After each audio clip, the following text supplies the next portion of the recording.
One Goo, three yeah. Goo. Jaws three. Goo. King of Queens. Goo. Meryl Streep. Entertainment. I'm Goo. And I'm Mac. And we are the Mac and Goo program. We bring you friendship. Yeah, and today we're going to be catching you up on several of the things we've watched over the last couple of weeks, months that we just haven't really had a chance to talk about, and or they don't quite deserve their own solo episode.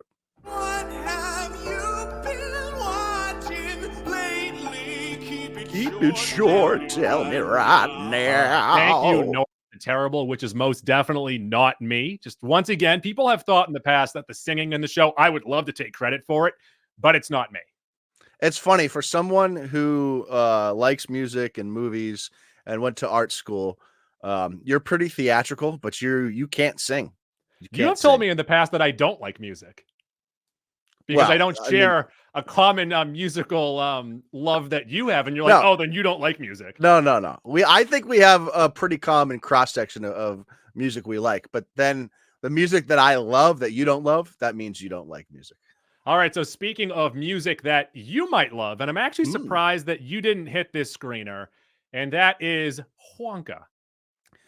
Wonka Goo. We've seen many teasers and trailers for this over the last, say, 6 months. Yeah. And not a one has looked at all intriguing or good to me. So I put this on way back on the back burner. This to me is not something I'm going to pay to see. Yes, we did get a screener. Unfortunately, it was at the theater that I least like going to for screeners. So that was part of the reason it got ruled out. I also saw a much better movie, which we'll talk about after this one in lieu of this. So I'm not upset about it.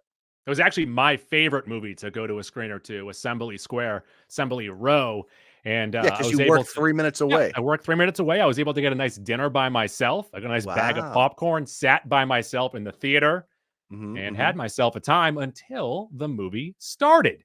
So this movie is in theaters this weekend. PG 1 hour, 56 minutes. You feel every one of those minutes. Rotten Tomatoes, they have it right now at an 84% critics. There is no fan as of right now. The last time I checked, at least. I checked earlier. There's not one. Well, thanks, buddy. But 1971, the Willy Wonka movie is at 91%, and I'm curious to why it's only at 91%.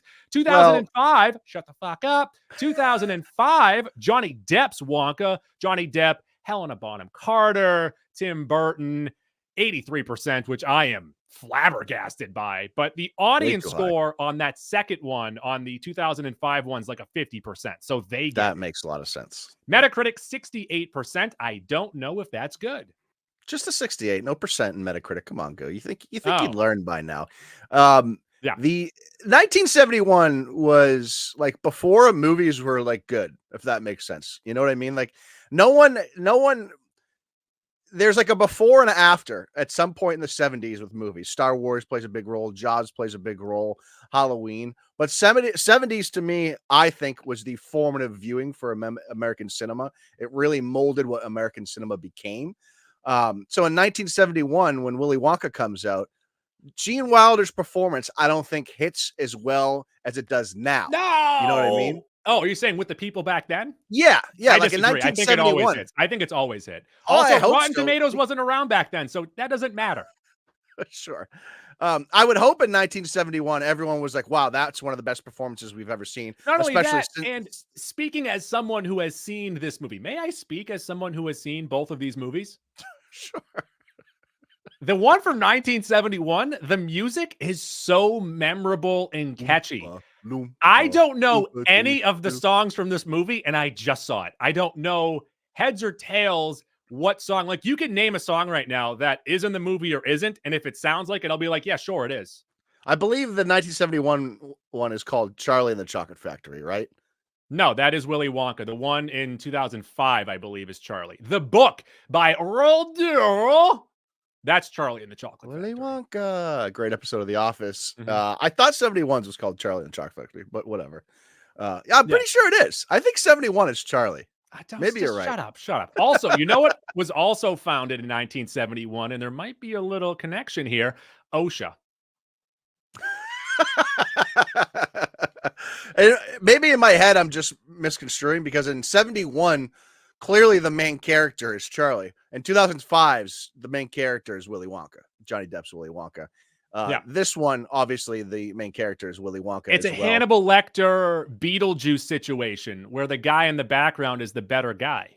Now, judging based off the trailers, and the trailers only, Yes. Ghoul, Cool. this movie felt like it seriously lacked the chocolate factory part of the lore here. Well, it's an origin story of how he comes to the chocolate factory. Mac, may I give you the nuts and bolts real quick? Sure. Directed by Paul King, known for the Paddingtons, which are quite delightful. Everyone Written loves by those two movies. Simon Farnaby, known for Paddington 2, which is the better of the Paddingtons. Paul King for Paddingtons. And Roald Dahl, known for a bunch of books from the early 1900s. I think. Was he the 1900s? I know he did Phantom Tollbooth. The Witches, Great maybe? one. James and the Giant Peach. It's a lot of stories that you would do at a children's theater. It's a lot of like 3rd, 4th grade reading. Yeah. Yes. So this movie stars Timothy Chalamet, who is heading into a town to open a shop with a dream in a city renowned for its chocolate. And a young, poor Willy Wonka discovers that the industry is run by a cartel of greedy chocolatiers. And while they do lean into the silliness of the greedy chocolatiers and the church that, supports them, I do question, and is this a part of the same story of the 1971? Is this a prequel to that 1971, or is this a part of just the new Willy Wonka? Because although Chalamet's not bad in this, outside of them both being chocolate makers, there are no similarities between the two characters. Okay. So I see what you're saying here. So is this establishing a new Wonka-verse, Yes. maybe telling a future story in this universe with Willy Wonka? Or is this a prequel to Gene Wilder's character? Now, I feel like that would be pretty obvious if you've seen the movie. So let me ask you this. Yeah. Is this character at all, or can you see this character at all becoming what Gene Wilder's character was? Not really. I don't feel that sense of cynicism and hatred of the world. And maybe they're going to be able to put another chapter in the middle that, I don't know, his entire family gets blown up or something that makes because of greedy children. And now he suddenly hates greedy children. But this movie, it looks really good. It's visually bright. The effects, it's a very singular vision, and you can tell that it's all Paul King, and there's not a ton of studio interference here. And the comedic swings, I do appreciate, like I said, but they don't always hit per se. And it is able to get very silly and weird while still appealing to a broad audience. So you do get credit for that. But I can tell you from within 5 seconds of the movie starting, I said to myself, possibly out loud, I can't tell sometimes anymore, but I said to myself, I've made a huge mistake. And that was coming to this movie. I could tell immediately it wasn't for me. Yeah, so it's weird because you're into whimsy. You're the more whimsy one, but I'm the one that's into musicals and silliness. I'm into, being silly for the sake of being silly. For example, you really liked that Pooh Bear movie from a few years ago. But that wasn't silly at all. That was almost too serious. Whimsy, yes, okay. though. But I was gonna say, silliness wise, that was too serious. If anything, it's about fucking Christopher Robin coming back from war. So do you think I will like this movie? Yes. Even though I've spent 6 months thinking it's going to be terrible. Maybe that'll help it. I have not seen the Matilda movie. Maybe it compares to that. Do you like I didn't Matilda? Really like that movie. No. Oh, okay. Well, I didn't. Really do you like that. musicals? You know what I don't like is British accents, and that movie was chock full of British accents. But so this has a bunch of British accents, but they are so cartoonish and over the top and over dictating of oh, Willy Wonka, what are you doing here? See? I feel like that's up your alley right there. That should and be some up of that your stuff alley. is up my alley. And Keegan-Michael Key is this over the top cop, with a New York accent. The accents don't really make any sense in this movie, which is actually kind of funny. Yeah. But just so much of it is just this whimsy that does not quite that it's not my kind of whimsy. Okay. All right. I mean, I will not be seeing this in theaters. I'll wait till it's on home release, but maybe I'll give it a chance. If you think I'll like it, I I think you'll feel. like it. Do you think I would like this or Next Goal Wins more? I think so low of you. So I don't know, because you love Taika Waititi, and Yeah. that feels like an AI It's generated two Taika opposite. Waititi movie. So It's two opposite views going in though. Like yeah. high expectations for Next Goal Wins, such low expectations for We'll Wonka. talk Maybe about they meet next in the goal middle. wins in a second, by the way. Yeah. But I will give this inoffensive family movie that's going to make a ton of money during the holiday season because I don't think it has any competition and it's going to be an easy school vacation week. Let's bring our kids to the movies. This is fun. 26 hot dogs. What's the youngest that can go see this? Like, can your 3-year-old son go and see this, or are they 4 gotta or be a little 5 bit? maybe. Okay, they gotta be a little bit I older. think my son could possibly watch parts of it at home. Okay, all right. So not quite a children's movie, but more of a kids movie, if that makes sense. Kids movie. I'd Yeah. say, yeah. I'd say 5 to 12 is like right in the wheelhouse. But then Okay. anyone of any age that loves musicals. All right. But keep in mind, I don't think the music is particularly good. Yeah. So that's the thing that bothered me about Matilda is there's one great song in it, and it's toward the very end, which I really enjoyed. But that's the best part of the movie by far. Mhm. Also, there's a lot of singing and dancing. Well, that would go hand in hand with the songs. That makes sense. Whatever. Also, he's dressed like Gonzo the Great from Muppet Christmas Carol. So, Goo! yes, Mac. A much better review and feeling than that Wonka review just now. Godzilla Minus One, or the Japanese title for the movie, Gojira Minus One, minus 1.0. They use the actual numericals instead of letters. And if you're confused as to why this movie is titled that, as I was for weeks, I think it's because this is a prequel of sorts. So they're basically saying before the beginning, before one, before zero, it's a prequel. Like if you would title a movie 2, it's the second one. Minus 1, it's Or before the Lion beginning. King 1.5, Timon and Pumbaa. It's in that same vein. So. Rosencrantz and Guildenstern. This movie Goo is in theaters for at least another week or two. So if you want a theater experience for what has been one of the best reviewed movies of the year, I really wanted to see this. You got a little bit of time Yes. left. This is a PG-13 action adventure and drama with a runtime of 124 minutes. It's actually probably just under 2 hours minus the credits, so it's not long at all. Rotten Tomatoes Goo, 97% from the critics, 98% from the audience, and on Metacritic, a 79.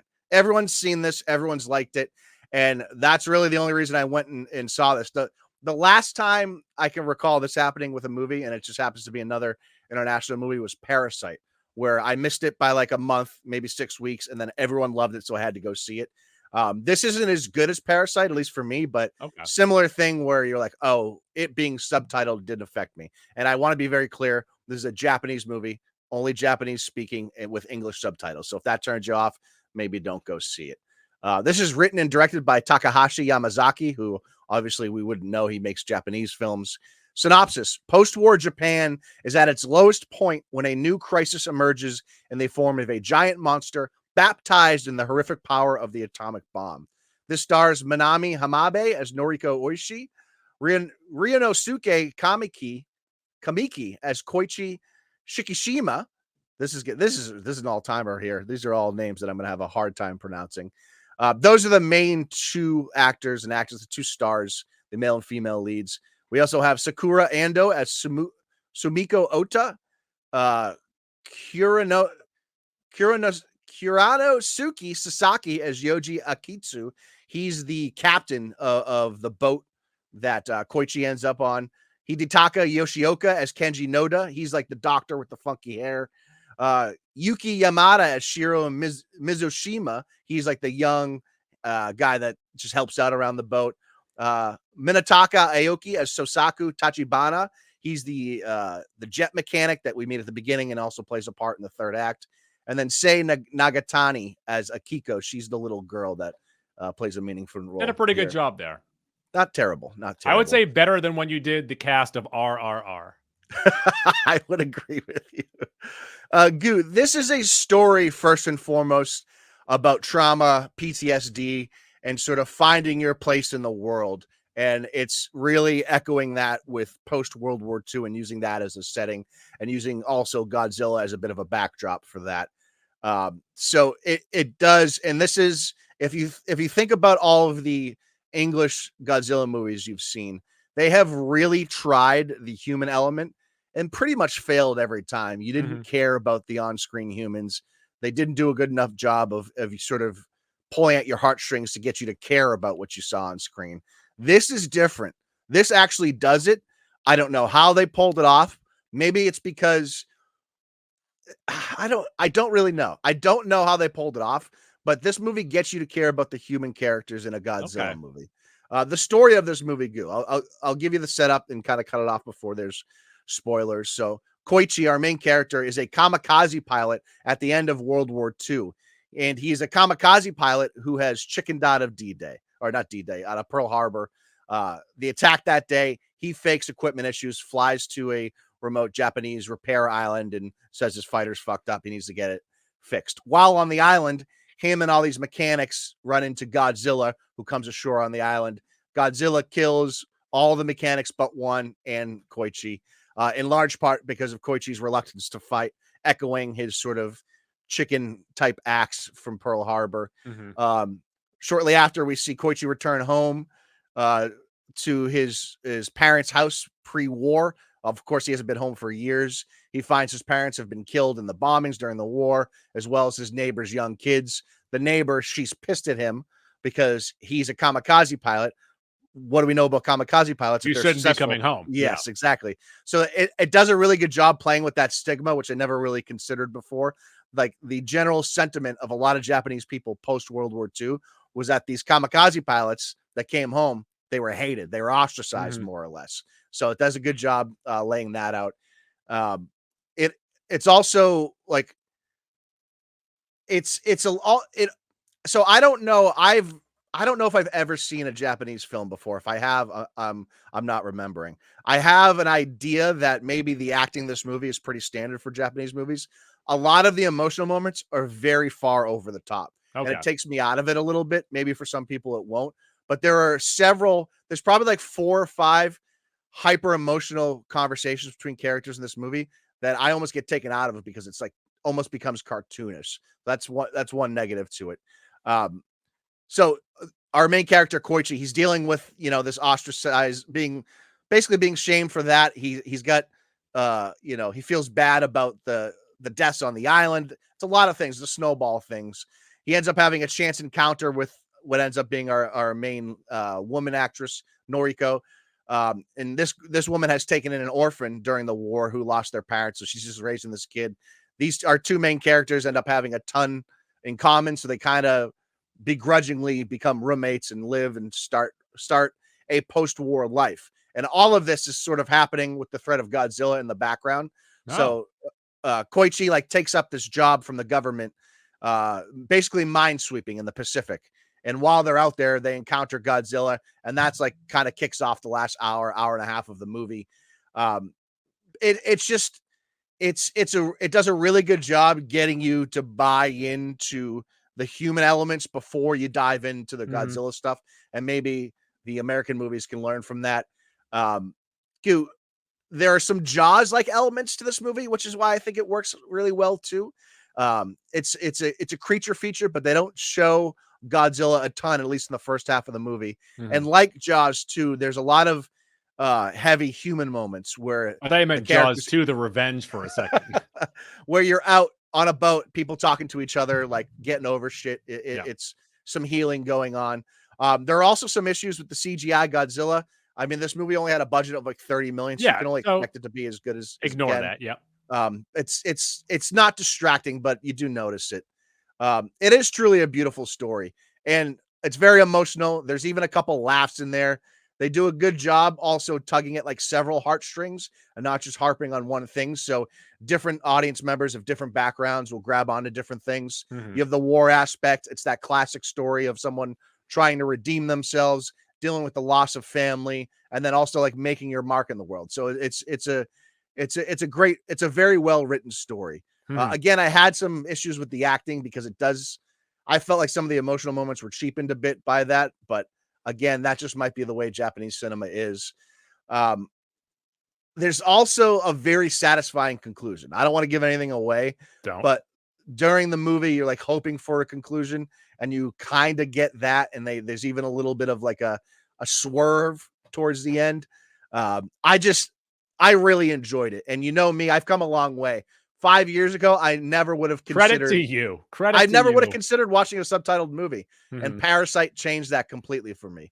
The other issue I have, and this is just a language thing, Japanese can be a pretty aggressive language. For all the Asian speaking languages out there, Japanese sounds more angry than the other ones. It's a bit like German in that respect, where it's really hard.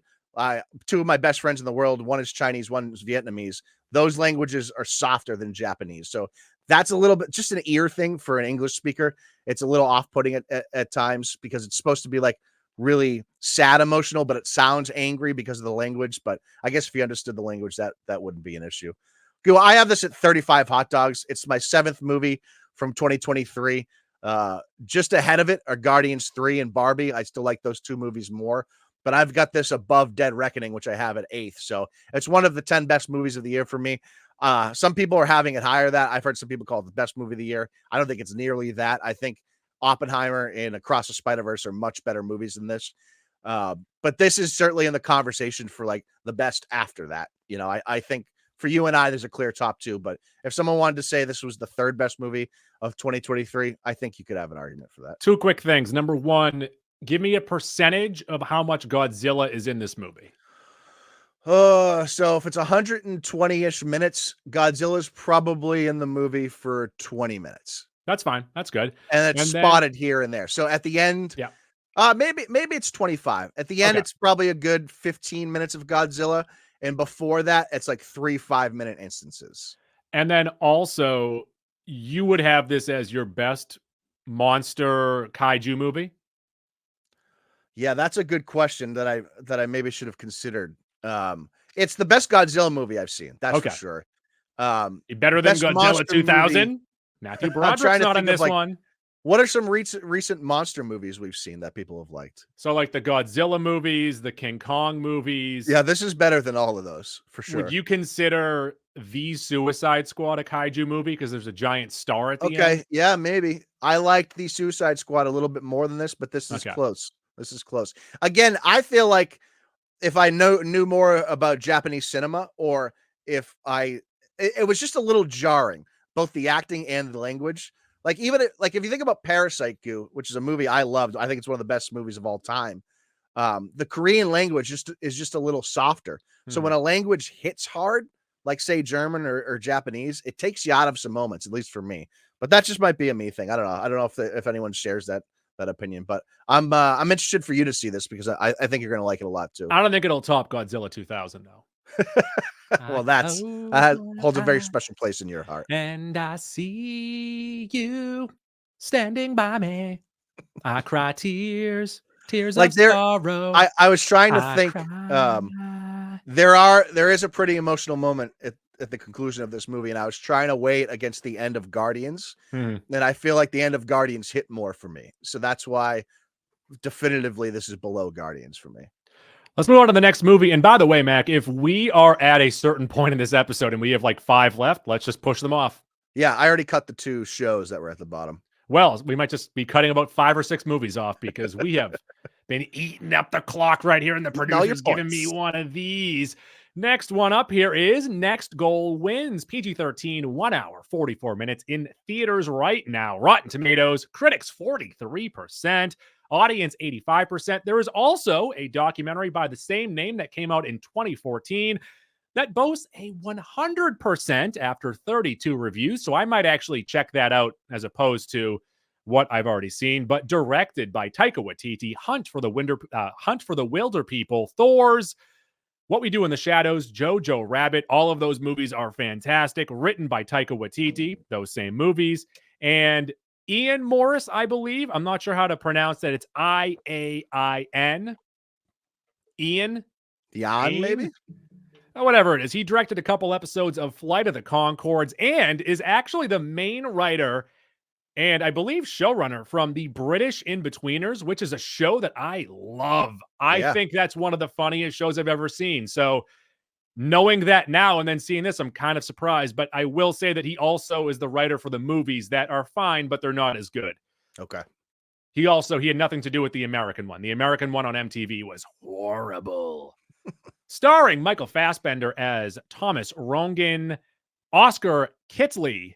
I believe there's no N in there. So Kitely, maybe? Kitely possibly as the manager of the soccer team, amongst other jobs that he has. He's pretty funny, but it's one of those Taika Waititi big guy, little voice jokes that Okay. he's done a couple times here. Yeah. And then also it is Kamana as Jaya, who is the first openly trans athlete to compete in the World Cup. Oh, so they went from female to male and was on this team? Male to female and was on the team. Oh, gotcha. Mhm. Okay. So females would be allowed to compete with males? So I believe in this culture, it's just viewed as a third gender or something like that. Okay, I'm gotcha. not entirely. Sure.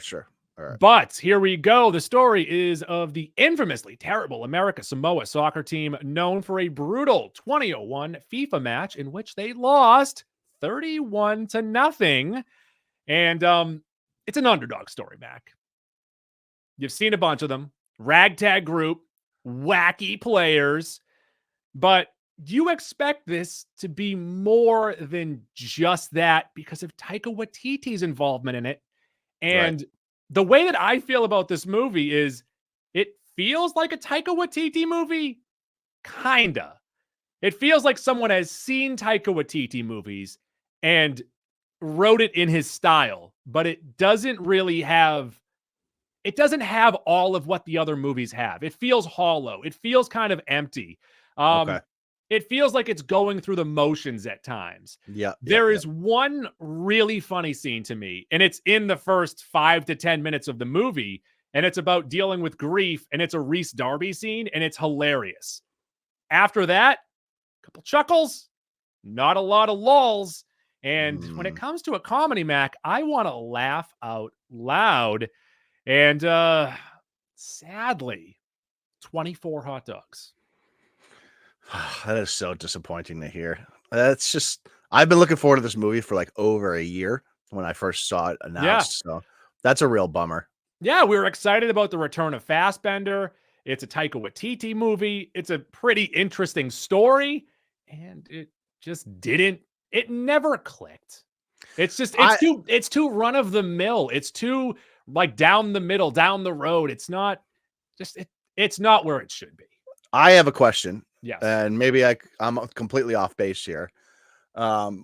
We grew up with a couple fine young soccer players. Mm-hmm. Do you think we could call 13 guys, so a starting lineup and 2 subs, field a team and not lose 31-0 in the World Cup? Do we have Cooch on the team? That's probably one of our 11. That might be my first choice. Do you think we could field 11 players and not lose 31-0? Well, they lost to Australia. I think Australia is pretty good. I think Australia's kind of mid, no? Well, mid is still pretty good. Like, it's not one of like the worst teams in the world. It's not Brazil. Well, Brazil is, next level. Do you think we could call 11 guys, play Team Australia, and not lose 31-0? I think there's a chance. So is it guys that we know, or can I call up Cooch? They can know a guy. We can have. He can bring 10 of his friends down to the field. It's got to be 1 degree of 1 degree of separation. So our friends can bring a friend. I don't know, man. I mean, 31 goals is a lot. I don't know either. I don't know enough about soccer to say. Yeah, I don't know. I feel like we could just keep kicking the ball out of bounds and not lose 31-0. I think you get penalized after a while, don't you? No. It's like in hockey. Just keep icing the puck. You get a yellow flag for being a dickhead. We only have 1 ball. We have to keep running after it. Goo! Yeah. A Haunting in Venice, and this will be quick. I'll go over the nuts and bolts. I don't even know. I have regret after watching this movie. This is currently streaming on Hulu. It's a PG-13 crime, drama, and horror. Runtime of 103 minutes. So it should be crisp, but it's not. Rotten Tomatoes, 76% from the critics, 77% from the audience. So decent. Metacritic, 63, decent. Written by Michael Green, and this is crazy that he wrote this movie. He did a ton of TV in the 2000s since Goo. He's the writer on Green Lantern, bad. Logan, amazing. Alien Covenant, bad. Blade Runner 2049, amazing. And then he's also now done Murder on the Orient, Jungle Cruise, and Death on the Nile. So a lot of up and down in his career. I thought the next one was up, just, judging by the trajectory. He's also the creator of that show American Gods, which I've never watched, but Keith's talked about that show a number of times. And also Goo, the creator of Blue Eye Samurai, which is all a buzz on Netflix right now, just got renewed for a season 2. So obviously this guy, when he does his best stuff, it's great, but when he misses, it's a real miss. This movie is based on the novel Halloween Party by Agatha Christie, as was Murder on the Orient and Death on the Nile. Kenneth Branagh, for some reason, is making these Agatha Christie movies or books into movies. Of course, this is directed by Branagh, who we know from the first Thor movie, from Jack Ryan, Shadow Crew, Cinderella, Murder on the Orient, Artemis Fowl, which is one of the most universally disliked movies. He won Best Original Screenplay for Belfast last year, which is credit to him. That's good. He also did Death on the Nile. I think what I'm coming to is I don't like Kenneth Branagh, and I don't like Kenneth Branagh films. This is set in post-World War II Venice. Branagh's character, the detective there, is now retired and living in his own exile, reluctantly now attending this seance. All of a sudden, people start getting murdered, and he starts being a detective again. You're like, okay.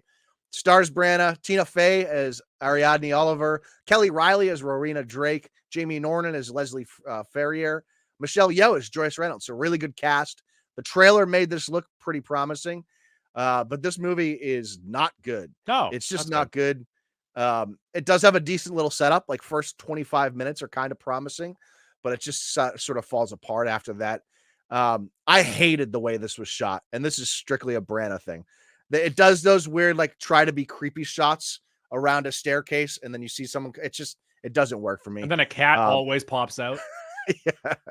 Now, I didn't see Murder on the Orient because I didn't think it looked good. I didn't see Death on the Nile because I didn't think it looked good. I've seen Death on the Nile. So if anyone has seen the Orient one, then we can all touch base and fill in this trilogy. We can form a Captain Planet. I should have just stayed in that lane because I didn't have any feelings on those two movies. I don't know why I wanted to watch this one. Yeah, what's going on here? It's not outright terrible. It's just not good. 24 Hot Dogs, my number 37 movie of 2023. Everything below this is either terribly disappointing or bad. So this just came above all that stuff. So if you like those other two movies, maybe this is for you, because I think this is getting roughly a bit better grades than those two, but not for me, Goo. I saw this thumbnail for this movie that says Back to the Future 3, and there's a Western theme, and I'm like, I haven't seen the first two, but this seems like it's right up my alley. Let's move on to a movie I just finished, and it took me 3 sittings to get through. Oh, boy. So you can either look at it as my schedule stinks, my son woke up and I couldn't watch it anymore, whatever it is. But this is Dumb Money, which I believe will be available for streaming in the new year. It's VOD right now. Director Craig Gillespie. He did I, Tonya, Cruella, Pam and Tommy. By the way, this is rated R. I don't have a runtime. And I believe on Roddy T's, it is 85. Go ahead. By the way, talk about disappointing. Pam and Tommy really it fell apart. I really liked the first 2 episodes. Yeah. Just wasn't it. Writer Lauren Schuker Bloom, who is known for this, Rebecca Angelo, who is known for this, and then Ben Mesrich, who wrote the book. This movie stars Paul Dano, Pete Davidson, How Vincent the fuck D'Onofrio. did this motherfucker write a book when this happened 2 years ago? This movie just came. Like, how they needed some time between that and this movie. We'll get to that in a second.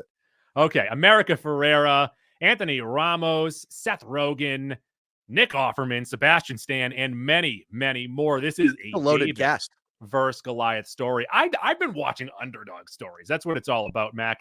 It's about the everyday man who flipped the script on Wall Street and got rich by turning GameStop, that's right, the video game store, into the hottest company. I didn't like the pacing in this. I think that's what the issue is. Okay. The story being too new. I don't necessarily love how the story is told as well. They do a lot of like cut shots of like social media stuff and like like So putting the what? story, stitching the story together that way. You also Yeah, have yeah. three main stories that are going on at once, where you have Dano's character, you have the Stonk people, you have Wall Street, and you have Robin Hood, and none of them really feel fleshed out.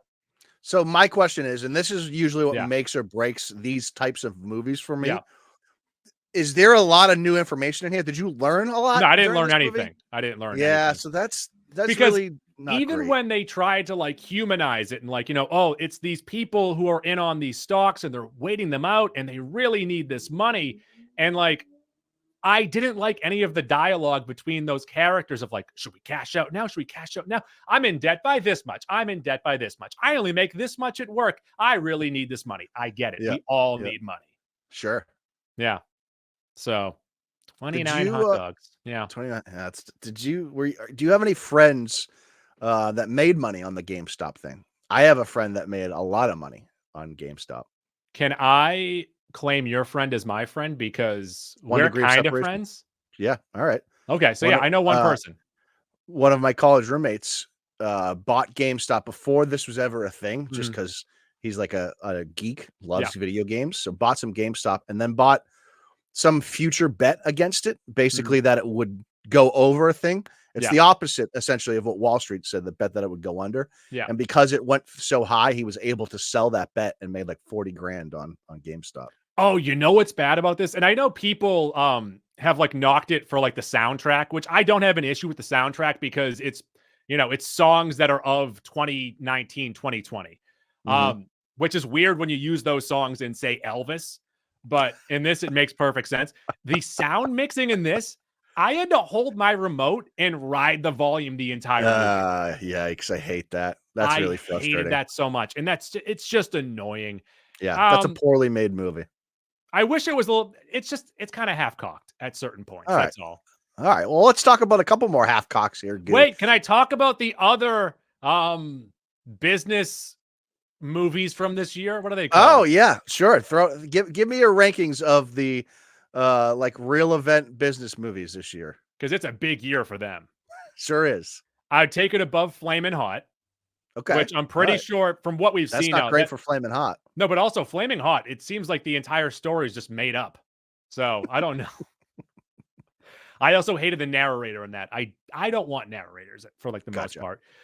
I would have it below Blackberry, but I really like Blackberry. I borderline love Blackberry. And then Okay. I would have it below Air, which still might be the funniest movie on the year. Yeah, Air is pretty fucking good. Air's pretty fucking good. All right. Yeah, so this is well, better than the Cheetos one is kind of crazy, but The here Cheetos we one are. isn't good. I've already said that though. I know. I just the way he spoke about it seemed like this was Because I gonna mean, be worse. there's a lot of good actors in Air. And Okay, like I fair. don't love like America Ferrera's character and Anthony Ramos's character, like a Yeah. lot of what they say, it's kind of cringy. Oh, and it you still feels haven't seen forced. Tetris yet, right? I have not. Is Tetris good?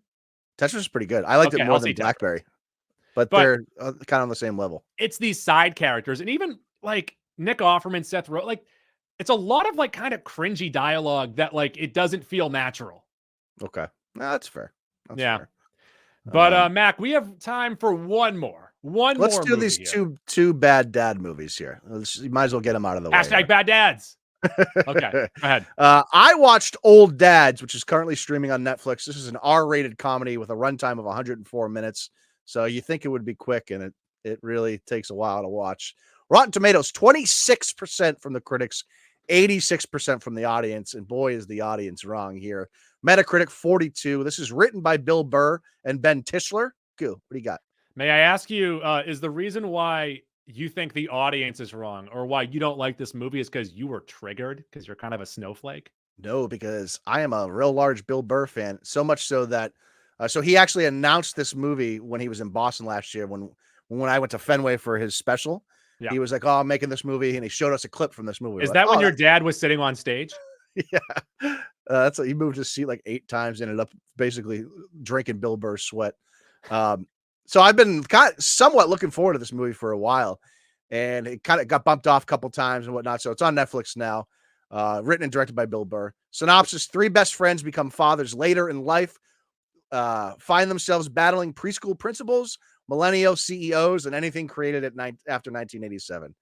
This feels like a Bill Burr bit that he could have got 8 to 10 minutes out of, and he turned it into 104 minutes. And there's only 8 to 10 minutes worth of stuff in the 104 minutes. Go ahead, Goo. You got another question here. Is there a reason why you didn't like this? Is it because you're a cuck? That's the main reason. Yeah. Yes. This stars Bill Burr as Jack Kelly, Bobby Cannavale as Connor Brody, Bokeem Woodbine as Mike Richards, Katie Aselton as Leah Kelly, Burr's wife in the movie, Miles Robbins as Aspen Bell. That's like the millennial CEO. Rachel Harris is Dr. Lois Schmeakel Turner. She's the preschool principal. The one word I have for this, and I don't want to shit on it too much because I do love Bill Burr, is disappointment. Disappointment, Goo. This was a movie that maybe would have done okay if it came out in 2014. Wow. It's 10 years too late. It feels lazy from someone like Bill Burr. To me, is a top 4 comedian of all time. Mount I would have him on Rushmore. my Mount Rushmore. Ah. Favorite wise, he's probably number 2 for me. But for someone as talented as he is to sort of put out writing this lazy is extremely annoying. It's just, I expected so much more. So I have it at 18 hot dogs, probably bolstered just by the fact that I like Burr that much. It's probably more like a fucking 10 dog movie. It's my number 42 movie of 2023, wow. Goo. The only thing below it is We Have a Ghost, which I still need you to see. That movie is all time bad. And yes, Goo, I did enjoy Strays more than I enjoyed this. Wow. Yeah. Wow. Strays. Speaking of lazy, which Yeah. I was watching a Watch Mojo thing the other day of the most underrated comedies or the most underrated movies of 2013. We're not in 2013 anymore. 2023 so far. And they had Strays at like 4. Nope. Lost Not all true. credibility. Yeah. See ya. More like not Watch Mojo. That's what I'm going to Fucking start doing. Wrecked him.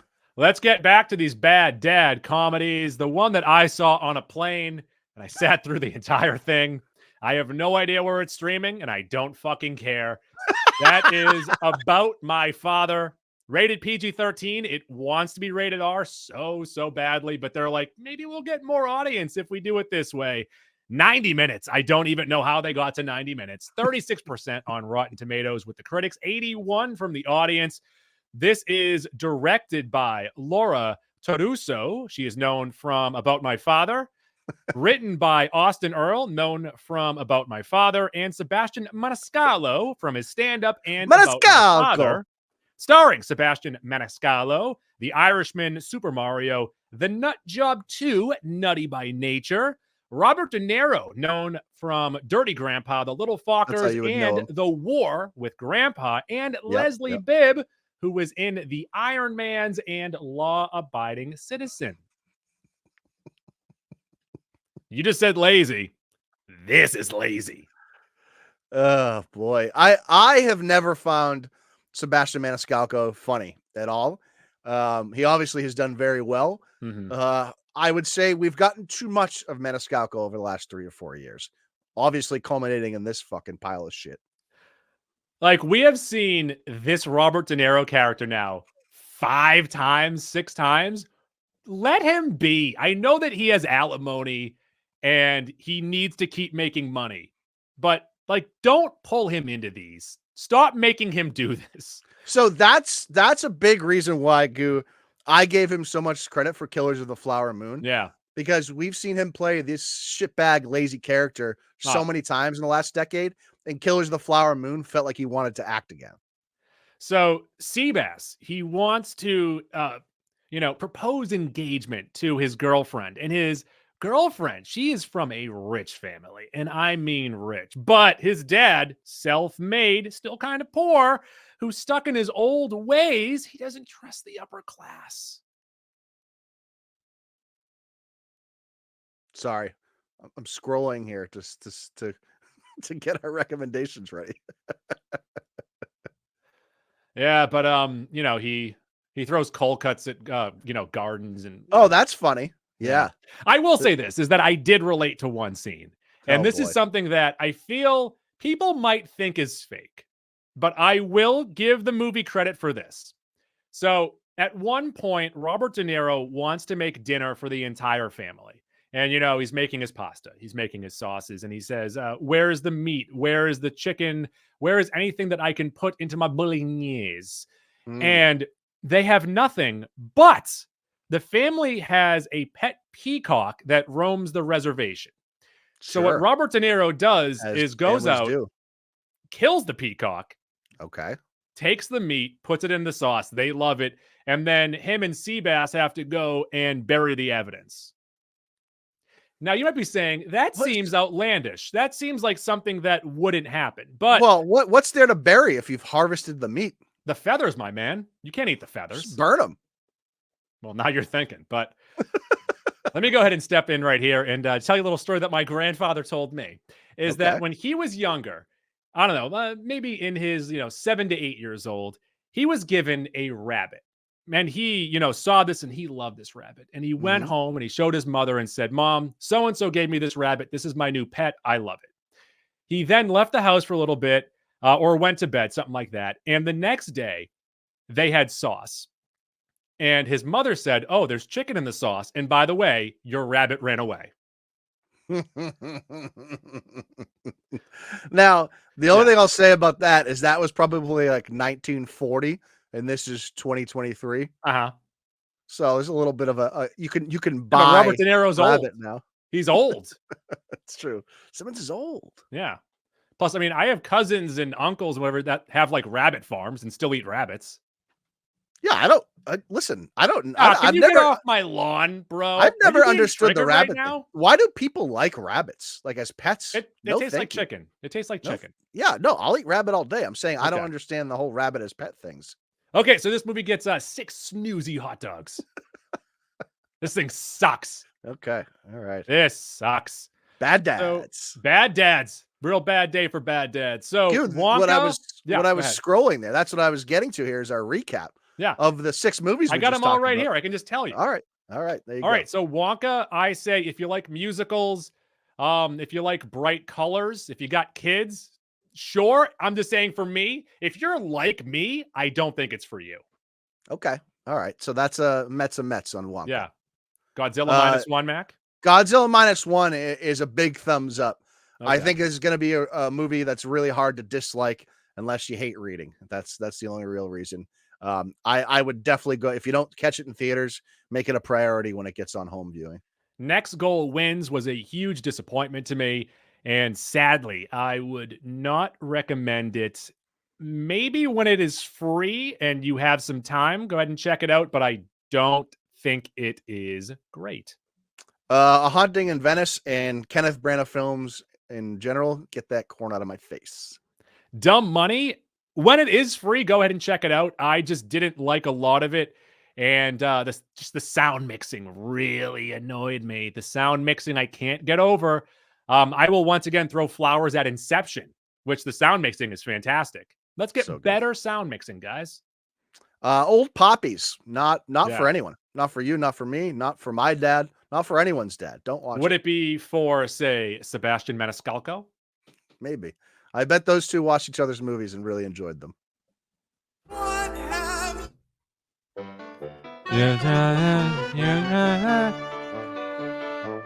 Let's get into Max. And Max, that could be anything it could be about. And this week it is. What have you been watching lately? Keep it short, tell me right now. The exact same thing that we were just doing. And first up in my sack of, once again, I've been showing my 3-year-old son a bunch of Christmas classics to get him into the holiday moods. Also, I'm getting a chance to revisit these things and be like, okay, this is better than I thought. One thing that I will say is a better story than I thought, and that is the Polar Express, 2004's Polar Express. We just watched it in theaters once again. But I will say this, they need to remake this. And I think if you remake this and you pick a lane, either have it be live action or have it be animated, you got something there. There's enough excitement. There's enough meat on that bone for the story. And I think if you just don't go with the uncanny valley animation that you have in the movie, you got something.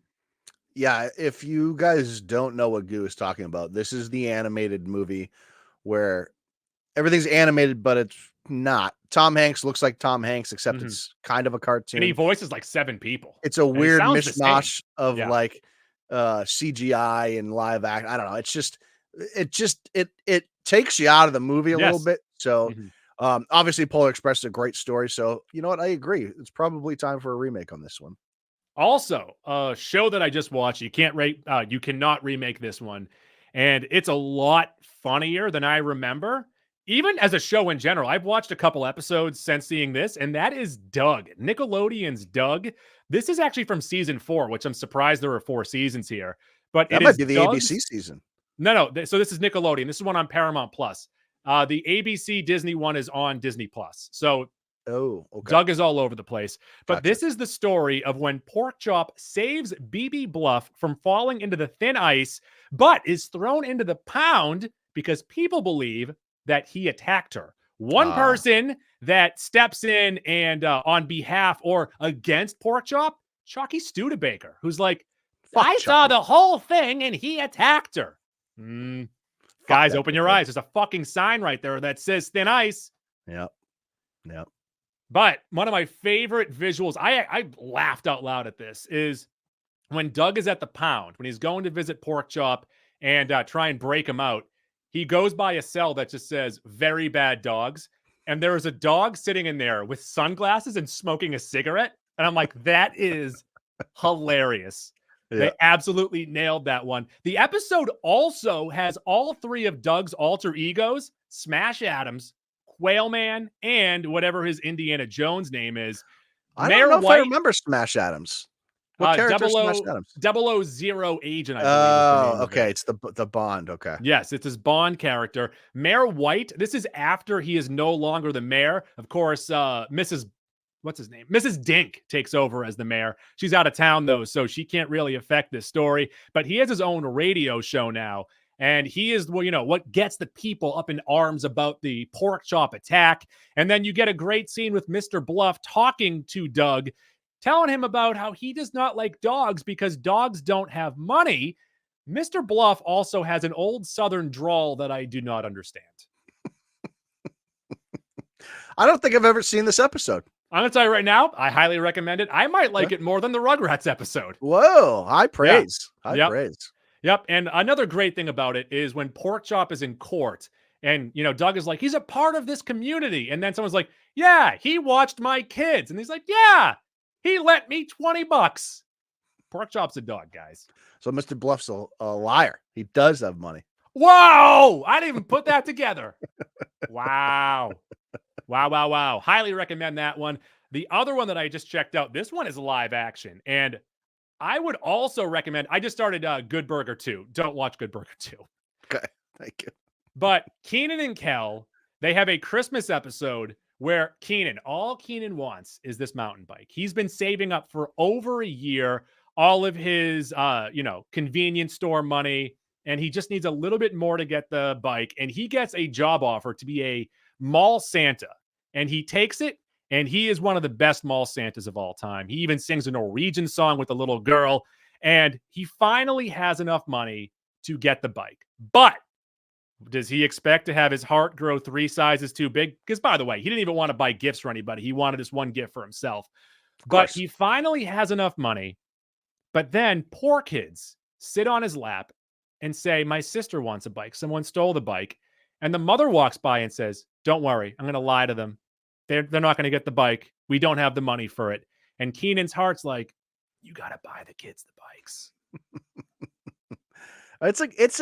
It's not a lesson you really, not that it's a lesson that needs to be learned. Mhm. It's something you pick up on as you get older. At least I think I know we can both agree upon this. I get much more pleasure out of giving a gift than getting a gift. And there's nothing better than like getting someone a gift that they didn't think they were going to get or they didn't expect, and the look on their face. No gift you can get matches that. Also, isn't it really bad when you get a gift and then you just like sit there awkwardly? I fucking hate that. Thanks. They're like, this is great. This episode also introduces us to Kel getting a tuba phone. It's a tuba and a phone.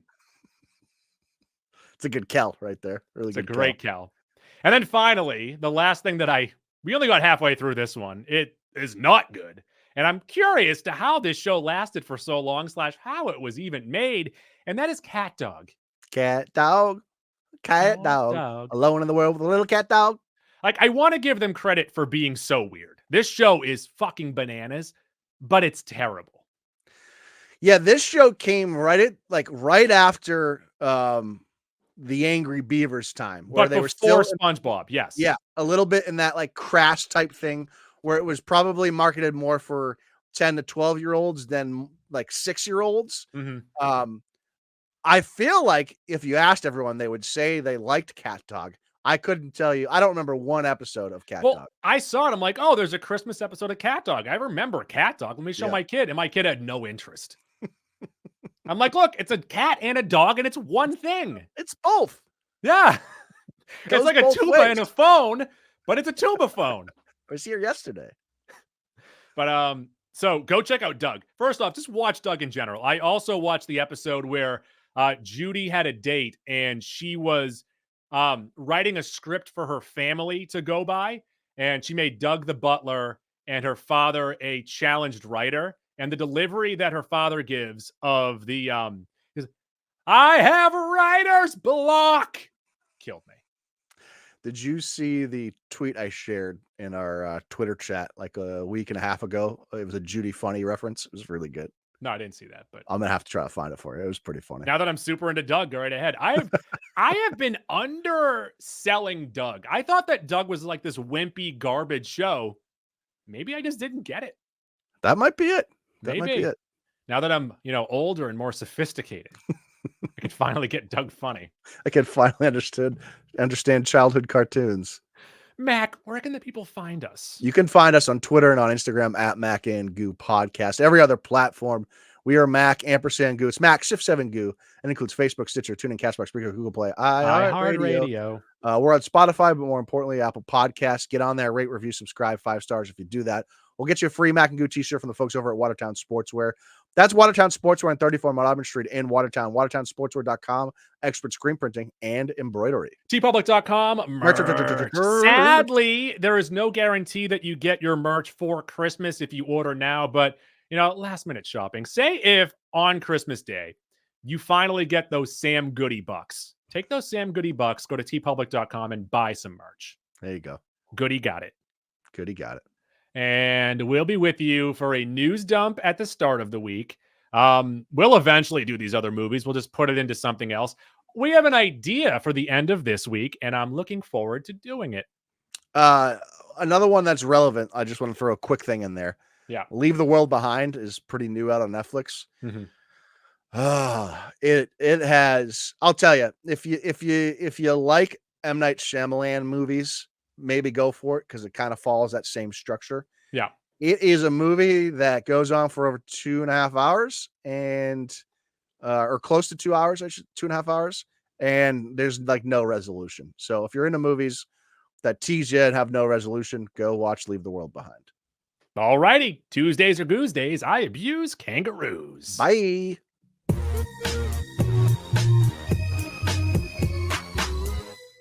Please flip the cassette over to side B to continue the adventure.